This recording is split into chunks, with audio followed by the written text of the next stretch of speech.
and good afternoon and welcome. This is my first attempt at a video, and you join me as I'm just about to take the AJS Tempest Scrambler and for the first time ever put some fuel in it. Now the audio is a bit interesting here because I'm looking at a voiceover on the video I've put together, as rather strangely my microphone that I had tucked inside the helmet didn't record anything. So I must have knocked it off as I put it in the pocket. Anyway, here we are at Burke Hill, and we are just turning in to put some fuel in the tank.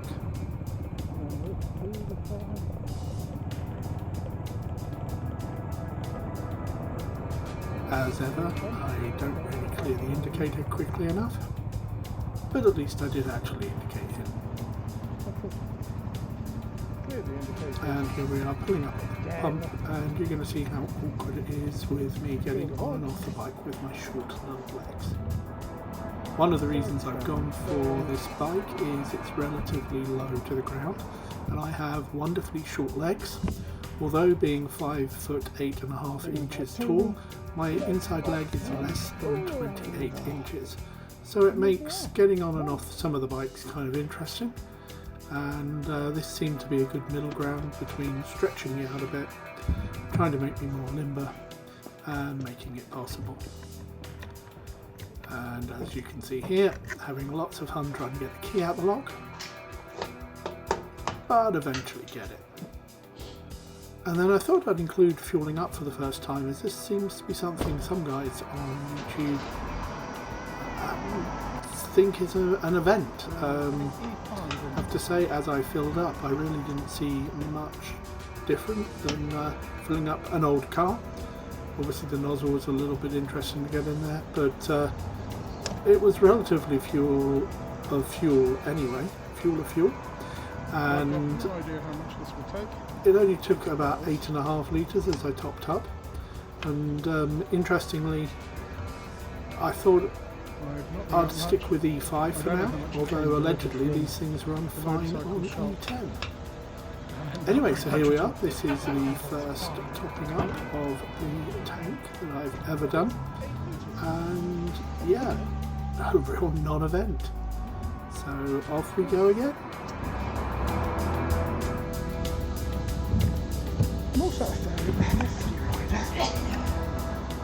So here we go, starting the bike up and getting ready to pull away from the petrol station.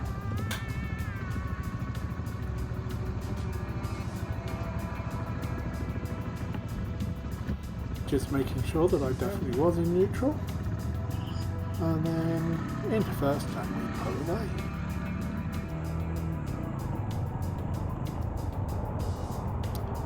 Now this is where some of my hesitation is going to become pretty obvious. The roads aren't that busy. I could probably got out in that gap. Might have been a little bit aggressive in that gap. Certainly could have gone in this gap. But no, we're going to be nice and gentle and make sure we get it right. And after this car, I think we can go. And we start heading out. Took that a little bit wide, need to sort that out, but I knew where the cars on the oncoming traffic was, so not too much of a problem there. So here we are, we're heading out through one of my local villages, and we're heading up on B roads, but this is a main road up to a little village called Meagle. Only about 8 miles away, so not a huge ride out, and some really pretty roads, some nice twisties coming up. Not that I'm going to be pushing them that hard. We'll come more into my lack of comfort and confidence as we get on the post CBT reviews. Anyway, heading out here through the villages. These are two villages, Burke Hill and Muirhead, which are basically side by side. There's 100 feet between them, and it's just a nice constant 30 miles an hour. The bike doesn't feel any different with the additional 8 litres in it, and as we come out the edge of Muirhead, we just follow the road around here to the right and we start coming up to the national speed limit shortly. Now, one of the things I'm playing with at the moment is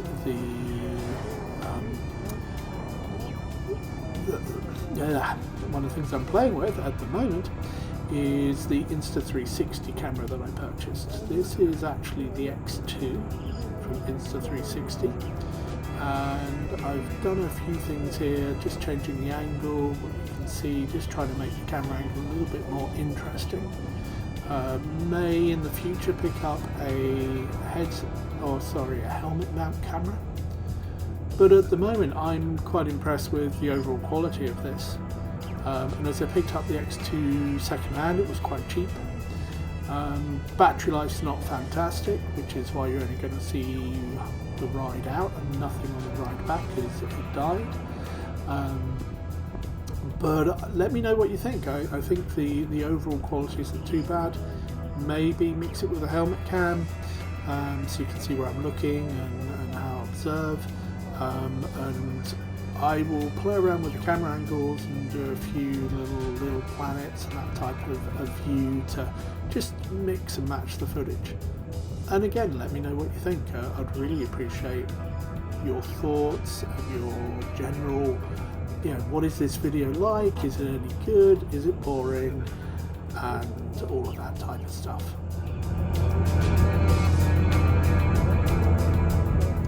So yeah, we're well into the national speed limit zone now, and I'm slowly but surely picking up the pace. Got some nice wide open spaces beside the road here, and I'm playing with some of the camera angles as we go through. Anyway, it's getting quite nice, as you can tell. There's not much behind me, which is quite pleasant, and just slowly as getting more comfortable with the bike, more comfortable with the ride. I'm just slowly but surely bringing the speed up. Not too fast here, probably sort of 40 miles an hour, maybe a little bit more, but certainly not hitting the dizzying heights of 50 mph yet. So let's talk a little bit about my CBT experience. Decided I wouldn't bother recording my CBT in any shape or form. There's so much coverage on YouTube. I watched many of the articles and advice videos, etc. before going on the CBT, but I thought it might be good to focus on how confident I feel on the road as a latecomer to motorcycling. And even being nervous about lifting my hand off the handlebars to put down the visor is part of the feeling at the moment. CBT is a great experience, and it is exactly what it says on the tin. It is compulsory basic training. It's not really a test, which is a good thing. You've got to be pretty poor to fail it, to be honest. But you do need to get the low speed handling down, and I think that was the first big surprise for me, that actual low speed is really difficult. Clutch control is so different than it is on a car. Sort of slipping the clutch and using the clutch rather than throttle to control your speed at the very low speeds in first gear. Totally new experience for me. It kind of makes sense, but it's something, as I've swapped onto my own bike, I've needed to relearn where those points are, where the biting point is, where that tweaking the throttle doesn't actually make you go faster, and then kind of getting comfortable with slipping the clutch, which obviously on a car would just burn it out eventually. But beyond that, I think the other thing I found quite difficult was with experience of having driven on the roads for so long. I've been driving since I was 18 years old, and now just over 55, so that's a reasonable driving history. I found the markings in the car park, so to speak, really difficult. One, they weren't particularly clear. There were some sort of lanes that had been divided up into two, and you're told to go to the middle of the lane, and there's two sets of lines and which one you're supposed to be at, and then you take your right turn and you're trying to do your signalling and then cancel your signals and then start again for the next turn because it's 10 foot away. All of that added to somewhat of the pressure and stopped me finding my flow during that part of the experiment. I actually found U-turns were okay. Fig 8 I had no problem with, but don't talk to me about the little cones. We'll need to do a lot more practice before I consider my mod 1 on that movement. But apparently my U-turns in the car park and the Fig 8s were tighter and good enough for a mod 1. Same with emergency braking. The hill start was fine once I'd learnt the lighting point on the bike. But I got a lot more to learn and a lot more to cover before I'm going to be anywhere near ready to do my mod 1. Obviously I'm looking at direct access, being 55, and also at that time was wondering whether I'd just go straight for it. But I think the experience, particularly on the road, led me to decide to go for the 125, learn to ride on that, go and get my mods. And then probably there's a 350 Royal Enfield. Might look at the 650s, but those short legs. I sat on a GT Interceptor, and that was absolute tippy toes. The classics were okay. Meteor was alright. Super Meteor was a little bit taller for me, but felt okay. But really got my eyes set on a Royal Enfield at the moment, unless anyone here wants to try and dissuade me. But bang for the buck, they don't seem to be able to be beaten. And I'm not looking for a pounder. I'm not looking to just boy race down the road. I'm looking for a good solid tourer. And I can't go for an Africa Twin, etc., because I just won't be able to get my feet down and have control. So something like a cruiser will be there. Anyway, at this point we're getting through the countryside, so I've sped up the footage. This is not the real-time speed, obviously, and you can see me going through the twisties here. You'll see that there's a bit of debris on the road still from the various storms that we've gone through, but overall road conditions are pretty good. There was one point where I went across the sort of gravel that accumulated in the centre of the road, and just felt the rear tyre just wheel out a little bit, which actually improved my confidence because nothing really moved, but I could sense that loss of traction, and getting that feel for the bike is really useful. I find myself a little bit nervous and apprehensive before I get on the bike.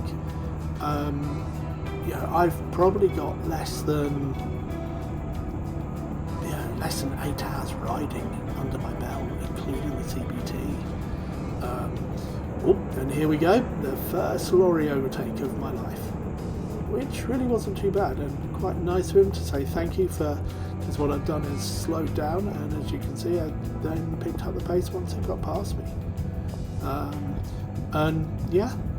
That wasn't bad at all. Anyway, I find myself stopping too early on a lot of the junctions, just pulling up too much on the brakes before coming in, and then being down in second or first gear, slowly wobbling my way to the junction, then putting my foot down, then worrying about how slow I'd been and getting in my own head and not feeling confident as I put my foot down for the pause, and often not stopping in first gear, so I have to go through neutral and back down and take it in, which takes a bit of time. But things are improving. As we go through this video, I'd really appreciate any comments you've got. I'm aware I take things a bit wide occasionally, road positioning, etc. and just generally any comments you've got. Obviously I've played around with some of the angles here and some of the stars of 360, so this isn't just a boring, here I am sitting on a motorbike going down some country roads. Let me know what you think. We're starting to come up to Meagle here, targeting Meagle because I want to go to a Flower Cafe. They do some very nice coffee, they've got some great cakes, and there's a nice little deli attached to the side of it, and it's a good little, it's a good little hop out there and back route just to get some more miles under the belt. So really looking forward to that coffee, and we come through and into quite a long 20-mile-an-hour zone. Just sit and let that just drift through. The visor had to go up as I'm starting to steam up a bit, but at 20 miles an hour, even in the cold weather, that's not too bad.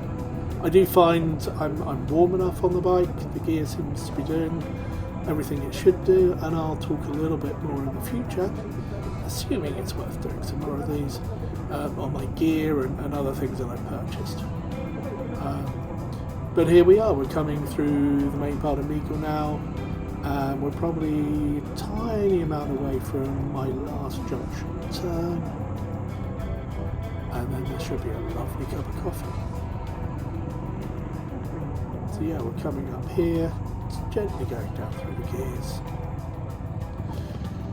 Preparing to stop if needed, but there's pretty good view here, so no cars are coming. Straight off, just round the corner is the coffee, and wouldn't you know it, it's Monday, and Monday the cafe's closed. Yep, so we pull in and just turn it straight around and go back home. Anyway, I hope you've enjoyed this first video. As I said, let me know what you think, let me know your comments. Thank you very much.